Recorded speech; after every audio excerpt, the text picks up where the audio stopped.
एक मित्र ने पूछा, दादा मैं एक पुत्र भी हूँ और एक पिता भी, और जीवन में सामंजस्य नहीं बिठा पा रहा हूँ। कृपया पिता और पुत्रों का एक दूसरे के प्रति क्या कर्तव्य है, इस पर प्रकाश डालने की कृपा करें। मैंने कहा, मित्र, कर्तव्य ही तो संसार है, नहीं तो जीवन संसार से परे एकदम स्वतंत्र है। तो जीवन में क्या सामंजस्य बिठाना चाहते हो, वो जैसा ले चले चलते चले जाओ, क्योंकि तुम्हारा जीवन ही तुम्हारा अस्तित्व है और तुम्हारा पिता भी। छोड़ दो सब उसके हाथ में, जो वो कराए बस करते चले जाओ। अपने मैं को बीच में मत लाना, बस उपस्थित रहना। अब तुम कहोगे कर्तव्य, तो सही या गलत का विचार भी करोगे, और जब कुछ सही करना चाहोगे तो गलत अपने आप होता जाएगा।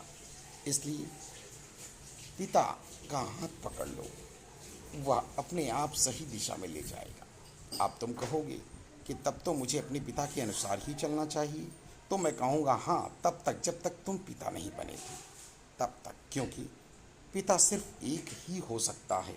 जैसे तुम पिता बने तो तुम पर पिता का कर्तव्य आ गया और तुम्हारे पिता का कर्ज समाप्त हो गया, क्योंकि अब पिता की जगह तुम पिता के कर्तव्यों का निर्वहन करने लगे। और यदि तुम पुरानी नाव को नहीं छोड़ोगे तो तुम इस कर्तव्य सागर के पार कभी नहीं हो सकोगे, क्योंकि हमेशा द्वंद्व में फंसे रहोगे। क्योंकि संबंध केवल पिता और पुत्र का है, यानी परमात्मा और तुम्हारे जीवन का है।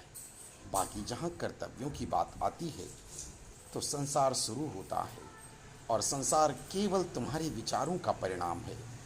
तुम्हारी पूर्व विचारों की प्रारब्ध से ये माता पिता भाई बहन पत्नी आदि संबंध बनते हैं, जो एक तरह के तुम्हारे पुराने कर्जदार हैं, या तुम इनके कर्जदार हो। और तुम्हारे इन कर्जों की जानकारी केवल तुम्हारे अस्तित्व को है, शरीर को नहीं।